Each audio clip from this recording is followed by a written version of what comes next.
Hello, welcome back, or welcome if you're new here. My name is Ourielle. I will be your host. Today I want to bring you the difficult news that we have reached the halfway point of the year. Let's talk about our knitting resolutions.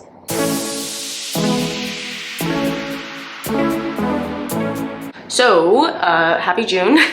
If this video indeed does go up on time, then we will be at the halfway mark of the year, which is 1st of June for me. I don't know if it's actually technically in the middle of the year, but it does bring to mind an important landmark, which is that many of us, myself included, make these so-called knitting resolutions or knitting intentions or whatever we want to call the phrase for basically the goals and vision that we have for the year ahead of us. And now that we are officially halfway through the year, I wanted to do a personal check-in to see how I was doing with my personal knitting intentions, kind of get my list out, put everything in the open, review it with you, do a little bit of an audit of my behavior and my, basically what I've been doing so far, and hopefully kind of realign myself, figure out whether or not I'm on track for the goals and intentions and whether or not those goals are actually even relevant for me going forward in the latter half of the year. And I encourage you to do the same. Let's jump right into it. When I sat down, this is my, I think, third year knitting or my second full year. I think I'm on my third year knitting now. And I had a couple of goals, not too many actually. I was surprised by how tame my list was, because usually I am someone who has a long, ambitious list, and I kind of use it as a little tasting menu, and I don't necessarily see it as something really particular. And of course this year I did not do a make 9 because I have seen enough videos to know that the make 9 method doesn't always work. A lot of people seem to put stuff on their list. It's very top heavy because of the stuff that's, you know, trending at the time of the year, and then, you know, halfway through the year, inevitably things fall off. But I was pretty careful. So let's scoot over a little bit and I will show you my actual goal and the items that I had associated with that goal. So the first item that I had on my to-do list for the year was to knit with the color green. And I have a couple of images thrown up on the screen to show you guys what that looks like. This one was a resounding success so far. I would say that, you know, we're only halfway through the year, but I have more than enough green pieces in my wardrobe that I have never had before. Green is actually a color that I have never actually worn before, let alone knit. So it was interesting to see the Nordic Bloom vest, which was my strawberry matcha themed vest, the Salty Sailor collar, which I don't really like, but I did make it in green indeed because I was inspired by this goal. My Vertices Unite shawl, which is not only green, but green and blue, which is a particular color combination that I really enjoy. The Norma sweater by My Favorite Things Knitwear, which was knit in not one, but 2 different shades of green. And the Ranunculus, which I just finished in the color Neon Lime. So as far as greens are concerned, I would say I am fairly successful and confident in checking off knit with green off of my list so far. Next, I have make classic sweaters in bright colors. Now, I had like a very vague idea of this, which is that I just wanted a little bit more color. And you'll see here that there are a couple of things that I did not do. I didn't do a fuchsia, I didn't do a buttery, baby, yellowy color, like a lemony yellow. I am definitely thinking of knitting more of these basic sweaters in fun colors, but so far I did knit the cardigan number 11 in a solid pink. This was knit with half stash, so that also felt kind of nice to get out of my stash a volume of pink yarn. I also made the Cecilia Check Pullover in this pansy blue, so this is the color that I have now. I'll call this like a blurple, but certainly is a fairly basic, I mean, yes, you have the lace cuffs, but there's nothing about this sweater that is patterned or anything, so I would say in general this was a fairly classic sweater in a bright color. And then the last one I have is the Ranunculus, which is, of course, a very classic sweater. It's been around for a million years, and everyone loves it, and I knit that in the bright lime. I got a lot of compliments on that sweater. It seems like that one is a fan favorite. I love it as well. I think it works really well because of the contrast between the bright color and the contemporary look and feel of the color versus the kind of classic feminine silhouette of that shirt. I actually wore it yesterday. Very easy to wear, very easy to throw on. Love that one. I think that's a success for not only the color, but also for the classic shape. Next, I have the goal statement collars. Now, I love a statement collar. I'm working on this, right? So the first thing they have is, again, my cardigan number 11. We've got the contrast color at the top, and as well as the button band with the little buttons and the sleeves, and I feel like that one kind of creates that contrast point of interest that I was looking for. So that one's definitely a check towards that goal. I have a current whip, which is the Clara blouse by Maria Morgenstad. I like that one a lot as well because not only does it have a contrasting collar, the collar is removable. So I actually have a couple of different ideas for this. The first one, which was the original, was that I wanted to make it with a white collar a la kind of the Wednesday old school ruffly English collar fashion. But I also have a inspiration photo where the collar is a beautiful periwinkle. This is definitely a color combination that I love and I have always loved, and I have a piece of scrap yarn in my stash that I think would be absolutely perfect and would flow nicely with this purpose. It's just a different material, so I don't know if the gauge and everything would work out. But ideally I would make 2 different collars minimum for this top, and we would definitely, you know, be in business for that. I have a couple of other things that I want to make for this contrasting collar goal. One is a standalone collar. So this one you'll see tucked under a dress shirt as inspiration. I have a free pattern for this. I'm not very inclined to knit anything in a very small needle gauge, and for me, small is anything smaller than 4 millimeter. But I do think I could probably knit it off gauge or do a little bit of simple math. But I do have a free pattern that I will post a picture of. I don't remember the name off the top of my head, that I think could service itself very, very well here. I don't mind different pops of color. So I have a couple different colored shirts that I like to wear. Most of them are bluish or blue adjacent. So I think red would look really cute in that instance. Black would be really cute just as like a contrast black underneath. And more often than not, I think I will just be choosing scrap yarns that are in my stash that I haven't really been using for anything else that could be whipped up really quickly for this kind of thing. I also have a couple of full-on sweater patterns that I'm really interested in. One of them is the Obsidian slipover, which I love the idea of. It's a very, very simple, basic slipover, almost like a tank top style vest, but it has a gorgeous little tie front neck enclosure. And this is a statement collar, but not in a very obvious way. But either way, I do think that's a really lovely one, and it's already in my stash, my pattern stash, and so the likelihood of me working on that for the rest of the year is actually fairly high. Next, I have the Jasmine Jacket Adult, which is one that I have been eyeing for the longest time because the junior and the baby version came out before this. That is kind of how Nash Knits does her baby pieces, is that the baby pieces are done and they're so cute because, you know, the ratios are so teeny tiny. You know, the collar is this big and the sweater is this big. So it's just one of those things where the baby sweater is always going to look way, way, way better than the adult version, but still the adult version looks amazing and it's very, very cute. It's very adorable. I am not really sold on what color combination I would want to do this in.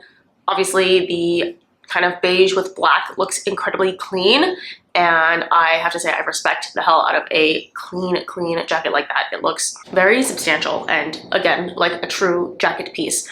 I don't really have a jacket piece like this. I mean, I do have the cardigan number 11, which is fairly jacket-like in its construction. This one is basically the same thing, but it has that huge, adorable little Peter Pan collar on top. So if you have any color suggestions, definitely let me know down below. But that one is definitely a contender. The last one I have for myself is the Sammy sweater with collar. I like that this one has a delicate lace trim, and I also really like that it comes in navy. I unfortunately don't wear a lot of navy, not because I don't like the color navy, but because it's not black. And so you have to go out of your way to find like shoes and accessories and things that just match with navy that are not black, but are definitely, yeah, it's a little bit frustrating. So I think realistically, I would probably do this in a dark charcoal or a black because it's just easier to pair with those colors. But yeah, those are 2 full-size sweaters that I 100% am looking forward to reintegrating into the rest of my year as a new goal. My 4th goal was build a stack, which I think refers to the fact that I have been knitting for a couple of years now and I haven't really focused that much on garment knitting. I did spend a significant amount of time making accessories the previous 2 years. First of all, a lot of gift knits. I almost exclusively gift knitted for all the people in my life for Christmas and the holidays, as well as for birthdays that happened. And that took out, honestly, probably a decent amount of time for me to knit in the year. And on top of other things like not really being able to get in the swing of summer knitting and going through certain life changes, it was definitely just time for me to focus on myself and do the selfish thing. Selfish thing, I don't really believe in that term, obviously, because it is your hobby. You deserve to use it for yourself. But, you know, we colloquially call it selfish knitting when you knit for yourself. And I am ready to continue doing that. I feel like if you took a look at my everything I knit so far this year, and also if you look at my podcast on a regular basis, you'll see that I have been really focused on making shit for myself, and I'm very pleased with that. Definitely bulking up that collection. You know, I think Nora from AKA Nora Knits, and I know we're not supposed to compare, and that's not the point of this, but she had mentioned that she's been knitting, I think, for a similar amount of time as me, and she was like, I have 36 sweaters, and you know, or 36 drop shoulder sweaters. I don't remember. I don't even think I've knit 36 garments total. And I think I've knit maybe a third of that, maybe half in the same time. And, you know, she's knitting like full length sweaters. I'm including all garments. As someone who didn't primarily knit garments for a long portion of the knitting journey. I am excited to continue building that up because I feel like I've made some steady progress in the last couple months, and for the next 6 months I feel like I could keep making some pretty good progress. Okay, next I have the mixed buttons goal. Now this was one that I feel like I see a lot online, not as much in person, but I did do one thing that contributes to my mixed buttons goals, and that is my loopy stripy loop cardigan, loopy cardigan. I will put it up. It is the one by Loopy Studios. It's a free pattern. It's a raglan. I did not end up choosing to do the really dramatic dolman sleeve and the extremely cinched waist, though I'm not necessarily against it. I might in the future work on something like that, but I did do buttons all the way down that are all mix and match, specifically rescued, salvaged buttons from various antique stores, secondhand stores, that kind of thing. My thing with this project is that I didn't really like the fact that the buttonholes were such a particular size. A lot of buttons did end up working, but they would fall through, or some buttons were big, and so I ended up dealing with a mix and match of buttons that were just like not 100% something that I was satisfied with on a sweater that was already kind of using a yarn and a gauge and a structure. The raglan construction wasn't exactly what I liked. So I did technically work towards this goal. I don't actually feel like I'm satisfied with the way that that goal was represented, so I want to keep it as something that I want to reorient myself towards for the rest of the year. I have a couple of patterns that I would like to work on for that. One is the Olga jacket by Petite Knit. Of course, all of us, everyone and their mothers has knit the Olga jacket. That's nothing new, but for me, that one I feel like would make not only a really cute, scrappy button moment, but I do think I could use a lot of different colors in the actual jacket: contrast trim, contrast binding, contrast cuffs. You know, the only thing that I would really want to keep standard would probably be my actual body stripes, but for everything else I would love to have kind of a mix and match arts and crafts feel, and have the very, very eclectic buttons all the way down the front. I think that would look really adorable. And that's something that I inherently do have on my list. The next thing that I have on my list is the silhouette top, or the infinite buttons top. Both of these are very, very basic form-fitting raglans that have an abundance of buttons all the way down the front, which I think is gorgeous, and it contributes to that kind of Victorian corsetry look where the piece is very fitted. It's a fit and a flare, so for your hourglass shaping, and lots of those little tiny fussy buttons that, you know, if you wear nails is a nightmare, which is the reason why I have to take my nails out all the time, because, you know, buttons and, you know, these enclosures is just like really difficult to manage. But my problem with those two designs is that I've not seen anyone with a really busty body type wear that, or test it in the product images.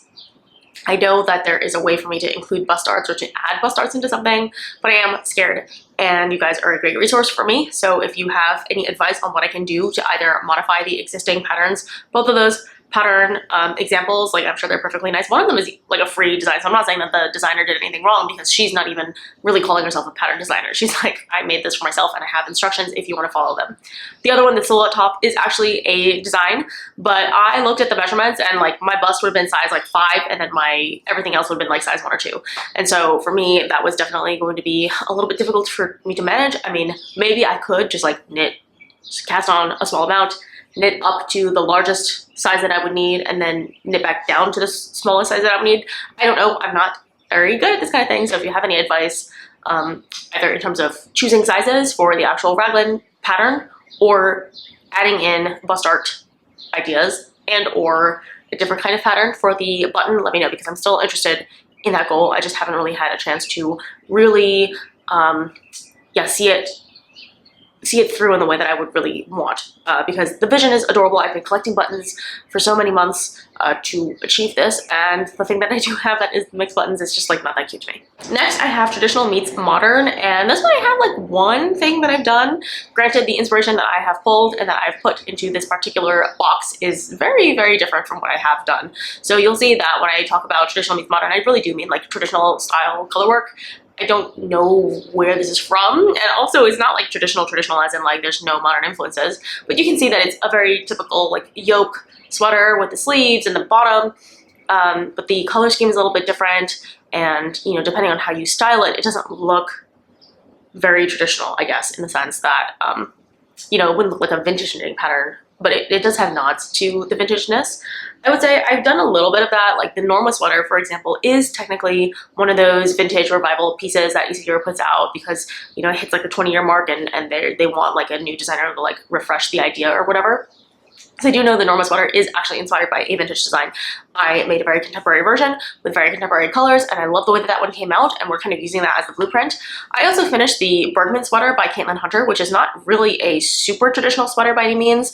I feel like it looks a little bit more contemporary, modern, you know, traditional with a twist, as opposed to the original version, which I feel like could very easily be one of those timeless modern pieces that comes out of like a sweater book from 100 years ago, but you know, they weirdly have like a very modern sensibility, right? Like there's a lot of that actually.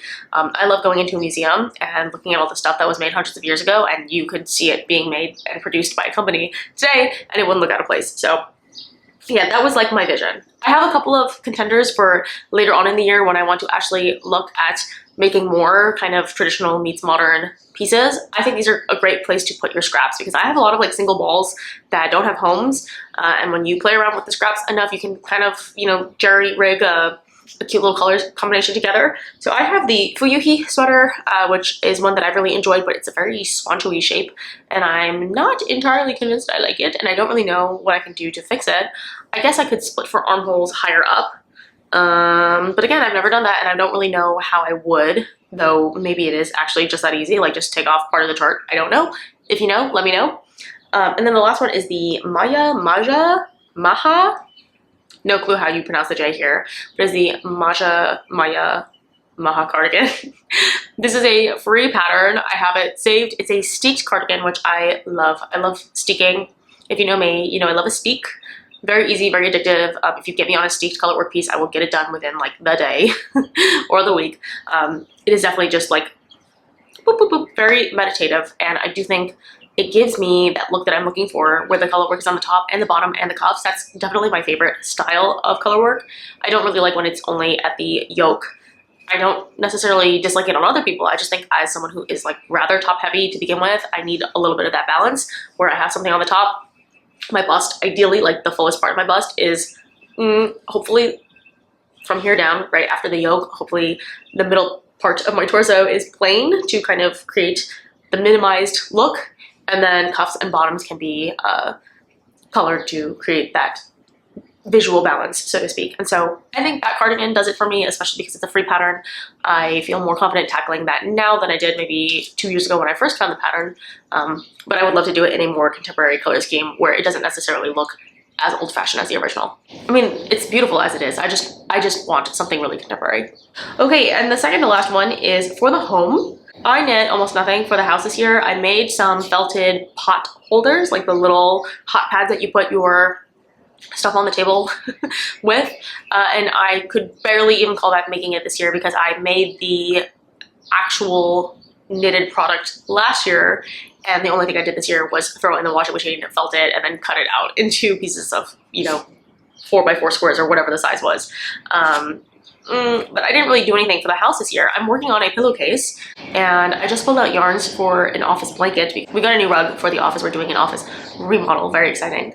And for that reason, I'm hoping that I can do a blanket in there soon. But besides that, I don't really have that much stuff for the house, which is a shame because I love to crochet. I love to make a blanket. I have a couple of different ambitions. One is the blanket for my desk area in the office, and another one is a blanket for the actual living room. But again, no plans there, and most crucially, nothing finished yet. So yeah, the one thing that I do want to work on is the woven star blanket. This is a pattern that I have had in my library for a long time. It's quilted theme. I have every version of a quilted theme blanket in my library already. I've purchased the Sweet Shop blanket. I purchased the other one by Laura Penrose, the actual quilt one. It's just one of those things that, like, for whatever reason, I haven't done. And Pearl Soho has a couple of beautiful pattern designs as well, but for whatever reason, I just haven't made any blankets, maybe because I haven't put together the idea yet. But yeah, for the home, definitely failed there entirely. I have literally almost nothing to show for that. And then the last goal that I had was darker and edgier pieces. I, again, have not finished anything there. I'm working on it. So I have one Clara blouse in all black that I'm working on. I have a duplicate stitch vest that I'm working on as well. That's knit in black and gray. And I do have some Egyptian Pima cotton that I'm hoping to make a kind of meshy top with. But in terms of actual things that I've already done, nothing. I have nothing. And I am embarrassed to say that, but yeah, this is just a good place to remind myself that I have things that I need to work on. I also thought it would be cute to sit down and chat a little bit about my knitting bingo board. So I'll post the actual whole bingo board up here so we can see it. So from left to right and up to down, I'm going to read you the prompts, and you're going to see like what is the craziest way to play bingo, which is allegedly that I have done bingo and over the course of the last 6 months filled out this board in the least efficient way possible, such that I have like 9 ways of getting bingo and I have not gotten bingo yet somehow, right? So from left to right, top to down, we have mismatched buttons, double knitted, sailor inspired, boucle texture, sprint, oh I guess sprint meaning like I finished it very, very quickly, all over cables, surprising color combination, saddle shoulder, for the home, pattern stash, black, thoughtful detail, free space, color work, lace chart, from hibernation, from a book, vest, knit along, green and blue, statement collar, small gauge, modern traditional, hand spinning, gift knitting. So that is my board, and you'll see that it is extremely filled up. The ones that are transparent are the ones that I haven't fully finished yet because they're currently whips. So on the like whip list, we have the clay texture, which is the ripple sweater. We have for the home, which is my current pillow cover. We have the all black, which is my Clara blouse. Color work, which is my DIY duplicate vest situation. You'll hear more about that in my actual podcast.